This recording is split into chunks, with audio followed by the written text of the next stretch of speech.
Para quem você tem vivido? Para a glória de Deus ou para a glória de si mesmo?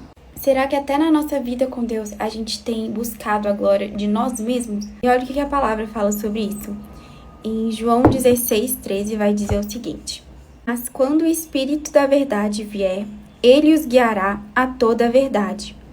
Não falará de si mesmo, falará apenas o que ouvir, e lhes anunciará o que está por vir. Pois é, se nem o Espírito Santo fala de si mesmo para se exaltar, para glorificar somente a Ele, mas sim aquilo que vem do Pai e que glorifica a Cristo, quem somos nós para não fazermos também o mesmo? Tem uma frase de James Packer que ele fala que o Espírito Santo, ele não nos leva a si mesmo, mas sim a Cristo. E é exatamente o que está falando aqui nesse versículo. Tudo o que fazemos devemos fazer para glorificar ao Senhor. Em 1 Pedro também vai falar: Se alguém fala, faça-o como quem transmite a palavra. Se alguém serve, faça-o com a força que Deus provê, de forma que, em todas as coisas, Deus seja glorificado mediante Jesus Cristo, a quem sejam a glória, o poder para todo sempre. Amém. Então, a pergunta que eu deixo aqui para vocês é: o que realmente temos feito com aquilo que Deus ele nos deu? Todos nós fomos criados com um propósito. E Efésios 2:10 vai falar isso pra gente.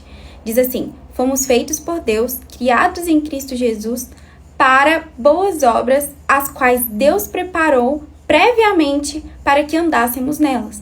Então, todos nós já nascemos com esse propósito que já foi pré-estabelecido antes mesmo de nós nascermos. Deus já tinha um propósito pra gente vir aqui pra Terra. Então, será que a gente realmente tem vivido em prol disso? Será que nós realmente estamos fazendo nossa vida valer a pena aqui na Terra? Então, por exemplo, se você é uma pessoa que gosta muito de conversar, que você faça isso para a glória de Deus.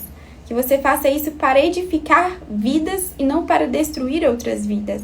Que você utilize isso para o Senhor e não para o pecado. Que durante suas conversas você dê palavras de conhecimento e sabedoria para outras pessoas, ao invés de ficar, por exemplo, fofocando ou falando mal da vida alheia. Que a sua beleza, por exemplo, ela seja para glorificar a Deus também. Que seja para atrair e refletir o olhar daquele que te criou, aquele que te escolheu antes de qualquer outra pessoa te escolher. E não somente com o que você é, mas aquilo que você faz. Glorifique também a Deus. Enquanto você estuda, enquanto você trabalha. Se você, por exemplo, treina para honrar ao Senhor, para glorificar e cultuar a Ele, não para cultuar o seu corpo. Será que você tem utilizado o seu corpo para servir àquele que o criou, ou você tem servido ao seu corpo, aos seus desejos, aos seus impulsos da carne? Isso, inclusive, é um assunto que eu quero tratar aqui depois com vocês, porque o que eu mais tenho visto são pessoas idolatrando os seus corpos e, consequentemente, a comida e servindo a eles. Ao invés de utilizar o corpo para cultuar aquele que o criou, tem cultuado ao corpo. Ao invés de utilizar a comida para se servir, tem servido à comida, também em prol do corpo, ao invés de cultuar e idolatrar aquele que criou cada alimento. E eu vejo isso principalmente na minha área, que é a nutrição. Tudo, literalmente tudo o que temos vem do Senhor e deve ser, sim, dado de volta a Ele. Porque por natureza nós não somos merecedores de nada.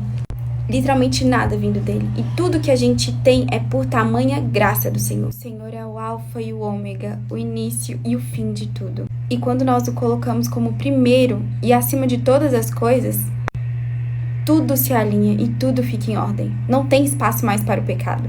Não tem espaço mais para idolatrar a si mesmo. Então eu vou finalizar aqui com vocês com uma frase de um teólogo que eu gosto bastante, que é o Charles Spurgeon. Inclusive, eu gosto muito de ouvir os sermões dele, eu posso colocar depois aqui nos destaques. O eu é o grande pecador, ele sempre quer sentar-se no trono.